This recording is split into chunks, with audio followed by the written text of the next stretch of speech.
முக்கியமா பாத்தீங்கன்னா நம்ம உள்நாட்டுல ஸ்டீலுக்கான தேவை ரொம்ப வலுவா இருந்திருக்கு. உற்பத்தி நடவடிக்கைகளும் அதிகரிச்சிருக்கு. ஸ்டீல் டெலிவரி மட்டுமே 7.91 மில்லியன் டன்னை தாண்டி இருக்கு. அது மட்டும் இல்லாம நெதர்லாண்ட்ல அவங்களோட ஆபரேஷன்ஸ்ல லாபம் நல்லா வந்திருக்கு. டாக்ஸ் செலவும் குறைஞ்சிருக்கு. இது எல்லாமே சேர்ந்து தான் இந்த வளர்ச்சிக்கு ஹெல்ப் பண்ணியிருக்கு. ஓகே, இந்த ரிசல்ட்ஸை எக்ஸ்பர்ட்ஸ் அதாவது புரோக்கரேஜ் நிறுவனங்கள் எப்படி பார்க்கறாங்க? வாங்க அவங்களோட ரிப்போர்ட்ஸ் என்ன சொல்லுதுன்னு பார்க்கலாம். பல பெரிய புரோக்கரேஜ் நிறுவனங்கள், உதாரணத்துக்கு Motilal Oswal, Morgan Stanley, Jeffries, இவங்க எல்லாரும் டாடா ஸ்டீலை பத்தி பாசிட்டிவா தான் சொல்லியிருக்காங்க. மோதிலால் ஓஸ்வால், ஜெஃப்ரீஸ் ரெண்டு பேருமே பை ரேட்டிங் கொடுத்திருக்காங்க.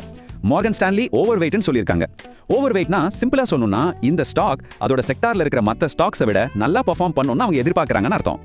இந்த பாசிட்டிவ் ரேட்டிங்ஸ்க்கு அவங்க சொல்ற காரணங்கள் என்னன்னா, கம்பெனியோட ரெவென்யூ அவங்க எதிர்பார்த்த மாதிரி இருந்திருக்கு, டொமஸ்டிக் டெலிவரிஸ் ரொம்ப ஸ்ட்ராங்கா இருந்திருக்கு, அப்புறம் மெயின்டெனன்ஸ் வேலையெல்லாம் முடிஞ்சதுக்கு அப்புறம் பிளான்ஸ் மறுபடியும் ஃபுல் கெபாசிட்டியில இயங்க ஆரம்பிச்சிருச்சு. இதையெல்லாம் தான் அவங்க குறிப்பிடுறாங்க.